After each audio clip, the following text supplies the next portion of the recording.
All right, let's see it, big guy. Let's go. All righty. Sling swing.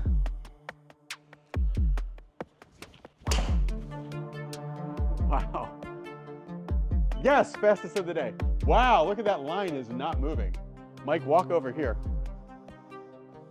Get some zeros up on that. Yeah. So unfortunately, it didn't pick those ones up, but I know that was a good one. Yeah.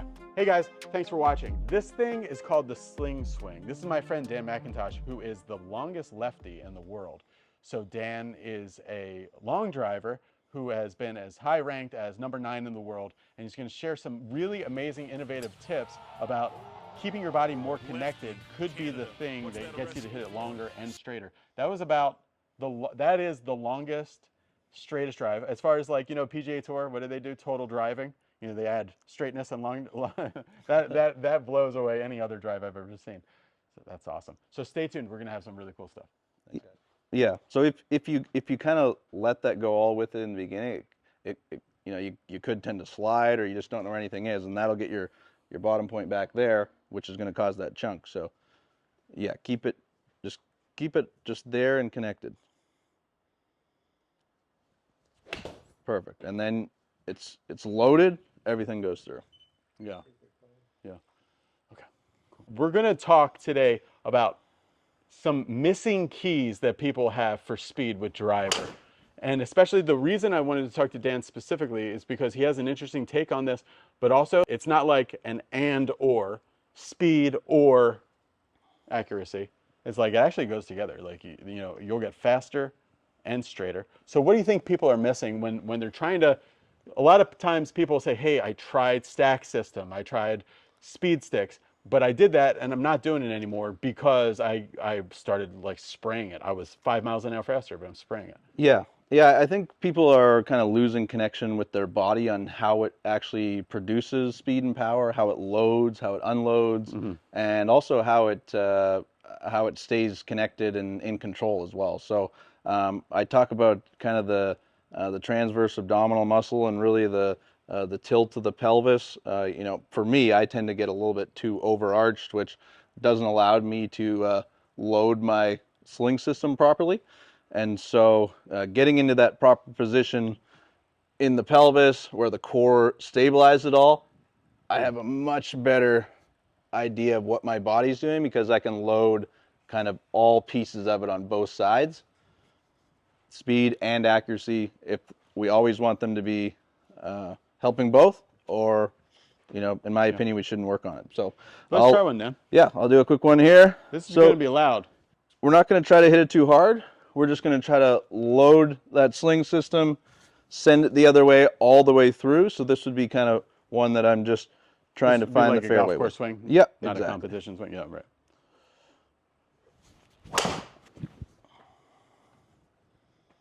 Easy 188. Wow, 130, 189 ball, 321 shot. That was really good. Yeah, so that was my first driver swing. I mean, actually not great. So let's try it again. Yeah, sure.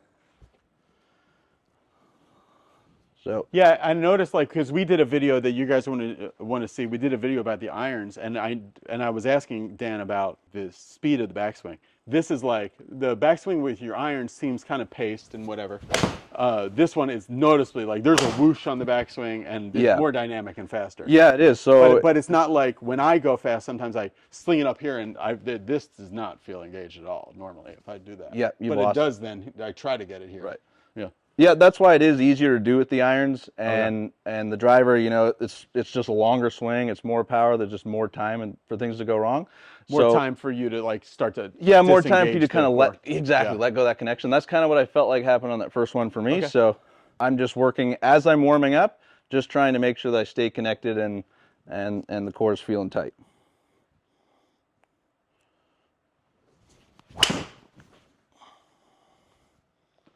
That looked great. Yeah, 195 ball speed, 133 club, and that one went 354 yards. And that wouldn't even be, that would be like par 5 swing? That one's pretty much a par 4 swing, so that's a pretty low shot. Okay. The three things that I like to see here is all three of those first numbers start with a 0. The attack angle is 0, the club path is 0, the face angle is Might 0. come in real close here. We'll just go through the numbers. Yeah, so that means it's going straight. 0 point something, 0 point something, 0 point something. Yeah, that's really good. Yep. So when you can do that at 195 ball speed, you know the systems are working, right? Yeah, that's awesome. What are some drills and keys for people, especially because this is something, it sounds a little weird or a little like esoteric, but like because if Dan looks at someone's swing, because he's seen so many swings, he's always looking at, he can tell immediately, oh no, he lost his connection there. He's not staying connected. It's basically like you're losing, your fascial slings are not, it's like the rubber band. If you took the rubber band and went like this together, you're not doing anything. But if you do that, you're doing something. That's right. So he can see it, but we can't really see it or feel it. So what's one way, like a good way to really feel this and start our journey to convince us to be like, oh yeah, like this is. Yeah, you could just start without a club, kind of your hands just across your chest, and then I want you to feel like you're engaging your core, and then turning just your upper body, not your lower body, and not even your lower spine. So that's how you're starting to learn a connection. So that's one. So turn around. I want to see the back of you. Sure. So Yep. you're saying like from here up is moving, but everything from here down is pretty stable. So just like this. Yeah. Okay, that's the first segment. Yep. Now I'm going to add a little bit lower. A little bit of the lower body. Yep, Yeah. legs still haven't moved. Now I'm fully stretched. Now I'm adding a little bit of legs. Everything is connected there. And then I'm going to start down slowly. I'm going to go legs. And all while in the opposite order now. Yeah, so this is now I stretch the system, but I'm getting the extra stretch. So now it's okay, I'm pulling down from there. I still stay connected. Now here is kind of where my impact position is, and I'm just sending it from there. Oh, okay, yeah. So really that crunch maintains that whole way all the way to about here, and then everything's there. That's right. Okay, I like that. Yep. All right, let's go beyond golf course stuff and almost into like some long drive territory. Sure. So how would that be any different? Yep. So this is still my golf course club, 46-inch, and long drive is generally a 48-inch, a little bit less loft. Are you still competing in long drive? I actually retired in 2022 at 9th in the world. Oh, cool. And acquired the company and focused on fundraising after that. Okay, gotcha. Yep. Yeah. What we're going to do now, I'm still going to engage that sling system as hard as I can, but I'm going to send the whole system up a little bit more in terms of feeling like I'm all the way connected from here, and then send it through as far as I can as well. Would you say send the sling system? Yeah, exactly. So it's loaded, and then I've loaded it extra on the way down because the legs kind of went first. Now I'm so loaded here, all I have to do is let it go. Oh, okay. You're really Yeah, and I'm sending it through. stretching it, increasing the stretch. You're most stretched at like P6 or so. Yep. And then that just. Yeah. Then I'm sending it. So what I'm sending is my upper body, and then my wrist, and then the club head. You know, everything is getting maximized that way, and I'm sending it as far away as I can. Like there's a picture of me in the waste management flyer where I'm literally over here after hitting a drive. That's how far I turn through. So that's kind of the goal of the. Did you play in the waste management? No, I was just on the flyer. Oh, okay. All right, cool. Yeah. No. Professional model. Yeah, exactly. All right, let's see it. So this is the. So yep, I'm still going to try to load everything. This is the long dog, yeah. Yeah, loading everything. That's number one goal. Let's see what we can do. Good God. All right, good. We broke 200. Well, really broke 200 ball speed. Okay, but we got all 3 zeros again. Yeah, That's what I'm saying. Come in here to the numbers, Mike. So go through the numbers with your finger here, Dan, for us. So angle of attack is in the zeros. That means our angle of attack coming in very, very neutral. Club path, 0 again, very neutral. Face angle, 0 as well. So that ball's not going to curve. It's going to go straight in any conditions. It's pretty much kind of like a punch shot. We can get into leaning back a little bit more and sending it higher and hitting it further, but it is more difficult to do to keep the slings all engaged. And all right, so that one went 363 with. Okay, that's cool. So if people want to do something at home to get this feeling, but then swing fast, like if they have like a swing speed radar or whatever, or if they go to the range and say, today I'm going to spend half an hour on, or whatever it is, 15 minutes on getting faster. Like, what's the kind of protocol of speed that you like to see people do? Yep. So you can use like resistance bands at home where they're just attached to something, Okay. and you can work on just keeping your lower body there and then turning. Don't turn where your arms are going over. Your hands stay right in front of your sternum, and you're just turning. So The buttons on your shirt and your Yeah. hands are both going yeah, together. exactly. So you're gonna have to engage that core when you've got resistance on there. Okay, so put your hands out and just stop me. Yep. So we do this at our golf school. So if I'm pushing this way, then I'm crunching down and pushing this way. Yep. Okay, Yep. good. And the other way as Yeah. well. So this is more the backswing. So I'm crunching down it. Yep. And we're always maintaining that posture there. And that position that you're pushing in and you're strongest is the position you should set up in and prepare to hit something in. Oh yeah. Now do it kind of isokinetically where I'm pushing you and then you're slowly moving into the backswing. Sure. Okay. So I'm just going there, and we're gonna slowly. This I really like. You know how there's some machines that it'll always Yep. Keep going. let you move. Yep. See, you're trying to send the legs with it. Yeah. The legs will go at the end, because if you send them too early, Then they go. You've lost the sling. You got to find it again on the way down, and it's just disconnected. Yeah, so Moving that's an fast. exercise you can do at home when you're not even golfing. Yeah. And if your back's stiff that day and you're having trouble doing this, then start activating the core. Yeah. The other way is with hitting. We did a 7-iron video where it was kind of chip shots to start, where you're just using your upper body, and your lower body doesn't go until you turn through. Yeah. Could I see you do that with driver? Yep. All right, so this is a chip shot driver. So this is how Tony Finau hits his driver. Yeah, on tour. Yeah. Yep. He doesn't move his lower body, just stretches the slings and goes. So let's see what we can do.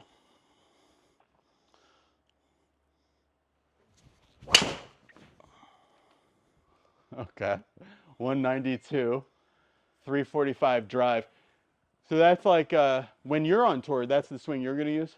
Yes. Okay. Yeah. Awesome. Cool. That'll do, pig, as the farmer said in Babe. There really is a lot of strategy other than just hitting the fastest, hardest ball. There's different sides of the grid that are faster. There's wind directions you have to account for. So like if the wind's left to right and the right side of the grid's hot, well, I'm turning my grid into half, where I'm aiming for the far right side of the grid because it's the most downwind, and it's the fastest part of the grid. So that's where the biggest number's going to happen.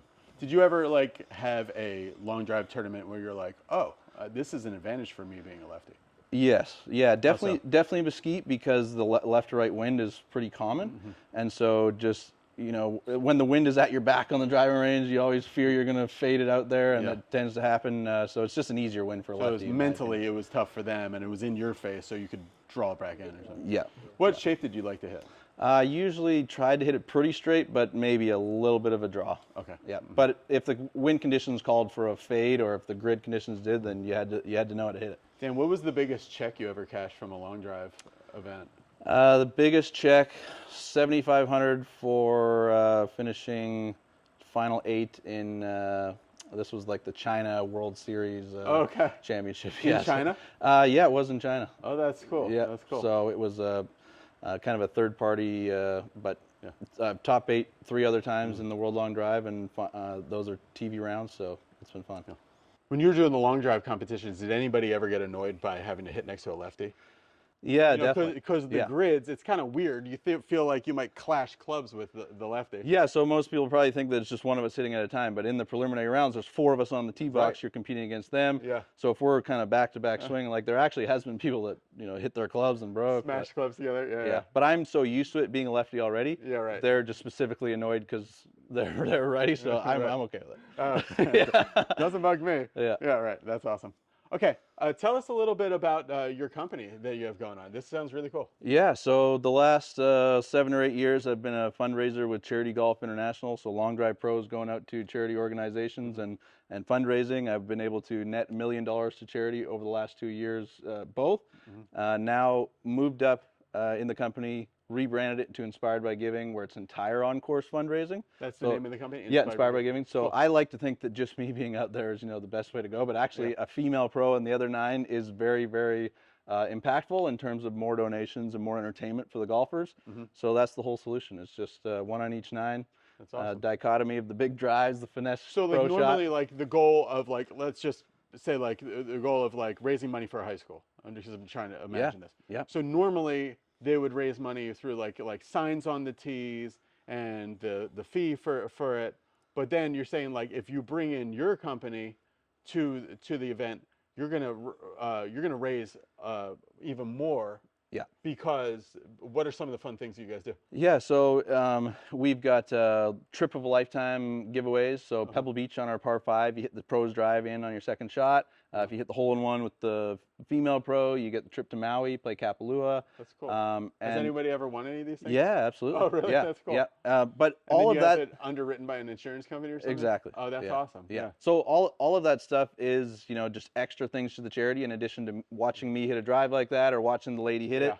But yeah, the focus is what does And this high school like need and how do we help them out? Right. They just like, okay, I want to go for the trip to Pebble Beach. Here's $20 extra or $40 extra or whatever it is. Exactly. Okay, that's awesome. Yeah, Yep. yeah. And then it's a win-win. Yep. Because they get a fun time out there, and then you end up raising like percentage-wise, how much more would a tournament raise if with you guys would be like an example? Yeah, so I mean, all of the fees to play and the auctions and everything like that obviously is a big number. We think that we can actually match that number out on the golf course. If it's just our 2 holes asking for money, they can sell as many other sponsorships, have fun games on the other hole, but more than 2 donations, the donors are like, all right. But Yeah. 1 on each 9, that's a Donor little bit fatigue. Yeah, different. yeah. Yeah, That's cool. it's just kind of the sweet spot. Yeah. And so our goal is just to maximize what they can raise by entering into the 18-hole space of the actual play during golf. Awesome, awesome. Okay, that sounds really cool. What's the website for that? If somebody is having a tournament and they want to involve Dan's company to really boost it, what is the website? Yeah, inspiredbygiving.com. Oh, that's easy. Okay, cool. All right, and if you're interested in following Dan more, I'll put his Instagram there. Be sure to hit the subscribe button to this channel to see lots more stuff with Dan.